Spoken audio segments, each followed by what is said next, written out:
తన యొక్క జీవితమును మారు మనసు చెందకుండా అతను చేసిన పని ఏమిటంటే, నీ వెళ్ళిపో, నేను తిరిగి నిన్ను నాకు సమయం ఉన్నప్పుడు నేను నిన్ను పిలిపిస్తాను. కారణం ఏమిటంటే భయం ఉంది, దుఃఖం ఉంటుంది. కానీ ఇది దేనికి సంబంధించిందంటే ఆత్మానుసారమైన దుఃఖము కాదండి.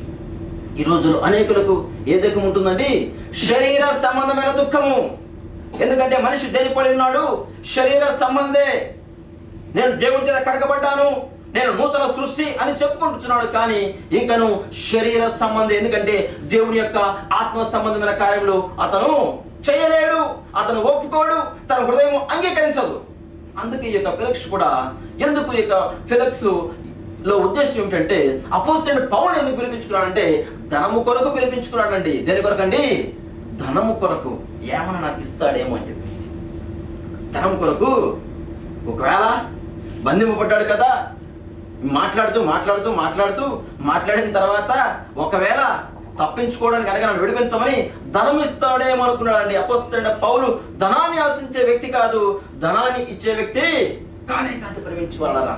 ఎందుకంటే వాక్యం ఏమో సెలవిస్తుందంటే, ధనాన్ని ఎవరైతే అపేక్షిస్తారో, లంచాన్ని ఎవరైతే అపేక్షిస్తారో వారు దేనికి సాదృశ్యంగా ఉన్నారంటే గుడ్డి వాడికి సాదృశ్యంగా ఉన్నారు. దేవునికి స్తోత్రం. దేనికి సాదృశ్యం అండి?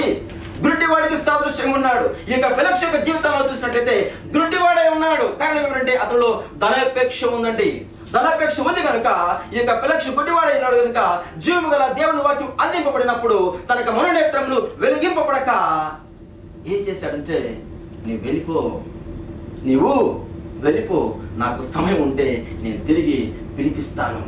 అంతేకాని నేనేం చేయాలి? నీతిని గురించి చెప్తున్నారు, నీతి కలగాలంటే ఏం చేయాలి? నిరీక్షణ గురించి చెప్తున్నారు, నిరీక్షణ ఎందుకు నిరీక్షించాలి? ఆశ నిగ్రహం గురించి చెప్తున్నారు, మరి విమర్శ గురించి చెప్తున్నారు. ఏమిటి ఆ విమర్శ అని చెప్పేసి అడగలేదు. కానీ కారణం ఏమిటంటే ధనాపేక్ష గలవాడి గురుడివాడై ఆ యొక్క వెలుగనే స్వార్థ వచ్చినప్పుడు తన యొక్క మననేత్రంలో వెలిగింపబడక ఆ యొక్క జీవముల వెలుగుని ఏం చేశాడంటే తిరిగి పంపించాడంటే. దేవునికి స్తోత్రములు. ఏం చేశాడట? తిరిగి పంపించాడు. అడ్డు కూడా పెట్టుకున్నాడు. ఈ రోజుల్లో కూడా అనేక విధముగా సువార్త అందింపబడుతున్నప్పటికీ కూడా వారు ఒక గోడ కట్టుకొని ఆ యొక్క వెలుగు ప్రకాశిస్తున్నప్పటికీ కూడా వారు ఎక్కడ నివసిస్తున్నారంటే దుప్పటి కప్పుకొని ఇంకను చీకటిలోనే నివసిస్తున్నట్లు మనం చూస్తున్నాం. ప్రేమించవాలరా, ఇంకను గుడ్డి వారిగా జీవిస్తున్నట్లు మనం చూస్తున్నాం. కారణం ఏమిటంటే వారికి హృదయాలు కదలింపబడడం లేదు. అందుకే అపోస్తలుడైన పౌలు అంటాడు, ఆత్మానుసారమైన దుఃఖము దేనికి కలగజేస్తున్నట్టండి? దేనికి కలగజేస్తున్నారా? మారు మనసు కలగజేస్తుంది. 1 కొరింథీ 7వ అధ్యాయము మనం గమనించినట్లు 10వ వచనంలో చూసినట్లయితే వాక్యము ఈ విధంగా సెలవిస్తున్నది. చదువుకుందాం. దైవ చిత్తానుసారమైన దుఃఖము. ఎందుకంటే దైవ చిత్తానుసారమైన దుఃఖము ఎవరిలో అయితే ఉంటుందో వారిలో ఏముంటుందట? మారు మనసు కలగజేస్తుంది. అయితే ఈ లోక సంబంధమైన దుఃఖము ఏం కలగజేస్తుందట? చదవనా? దైవ చిత్తానుసారమైన దుఃఖము రక్షణార్థమైన మారు మనసును కలుగజేయును. ఈ మారు మనసు దుఃఖమును పుట్టించదు. అయితే లోక సంబంధమైన దుఃఖము ఎందుకంటే ఆత్మానుసారమైన దుఃఖం పుట్టించదు. ఎందుకంటే వారికి ఒక నిరీక్షణ ఉందండి. దేవునికి స్తోత్రములు. క్రైస్తవుడికి ఒక నిరీక్షణ ఉంది. తన యొక్క జీవితంలో ఎవరు మరణించినప్పటికీ కూడా, ఏమి పోయినప్పటికీ కూడా, తన యొక్క ఆస్తి అంతా పోయినప్పటికీ కూడా ఆ వ్యక్తి దుఃఖించేవాడిగా ఉన్నాడు. కారణం ఏమిటంటే ఎవరి కొరకు చూస్తున్నాడంటే యేసయ్య కొరకు ఎదురు చూస్తున్నాడు కనుక. అందుకనే అపోస్తలుడైన పౌలు చెప్తున్నది ఏమిటంటే ఆత్మానుసారమైన దుఃఖము. భయపడుతుంటాం, దుఃఖపడుతుంటాం, కానీ మన హృదయాలు కదలింపబడవు. ప్రేమించువారలారా, మన యొక్క జీవితాలలో ఎట్టి స్థితి మనం కలిగి ఉంటున్నాం. ఫెలిక్స్ యొక్క జీవితంలో మనం గమనించినట్లయితే భయపడ్డాడు, కానీ జీవవాక్యాన్ని పంపివేశాడు, నిరాకరించాడు.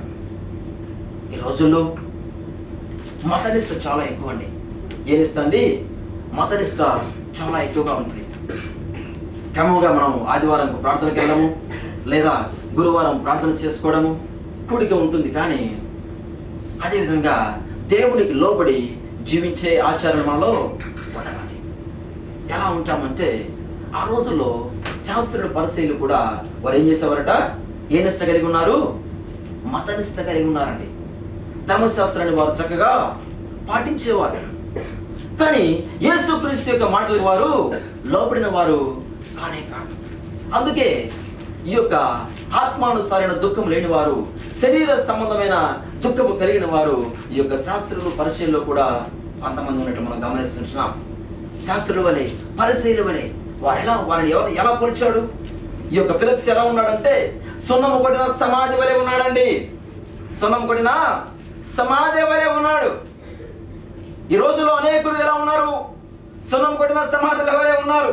కారణం ఏమిటంటే మేమేమి చేయాలి, మేమేమి చేస్తాము అని ఎవరు కూడా దేవుని వద్దకు వెళ్ళలేకపోతున్నారు ప్రేమించి వాళ్ళారా.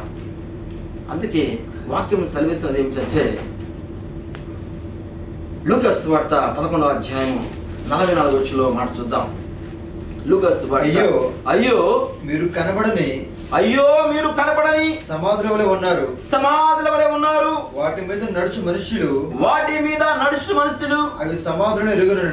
అవి సమాధులని ఎరుగనను. దేవునికి స్తోత్రములు. ఎలా ఉన్నారట వారు? సమాధుల వలె ఉన్నారు. కానీ అనేకులు మీకు తెలుసా, మరి సమాధి మీదకి ఆ ప్రదేశంలోకి వెళితే మనం ఏం చేసుకోవాలి? మరి తిరిగి శుభ్రం చేసుకోవాలి. కానీ మనుషులే సమాధులే ఉన్నారటండి. ఈ యొక్క శాస్త్రులు పరిశీలు ఉపవాసం ఉంటారు. దేవునికి స్తోత్రములు. మనం కూడా చాలా సార్లు ఉపవాస ప్రార్థనలు గడుపుతా ఉంటాం. వారం ఉపవాస ప్రార్థన చేస్తుంటాం. ఉపవాస ప్రార్థన చేస్తారు, సందాలు బాగా ఇస్తారు. దేవునికి స్తోత్రములు. సందాలు ఇవ్వద్దని నేను చెప్పడం లేదండి, ఉపవాస ప్రార్థన చేయొద్దని నేను చెప్పడం లేదు. కానీ దేవునికి అనుగమన జీవితము, మారుమనస్సు కలిగిన జీవితము, పశ్చాత్తాపం కలిగిన జీవితము ఎవరిలో ఉండాలండి? మనసులో ఉండాలండి. దేవునికి స్తోత్రములు. ఈ యొక్క ఫెలిక్స్ లో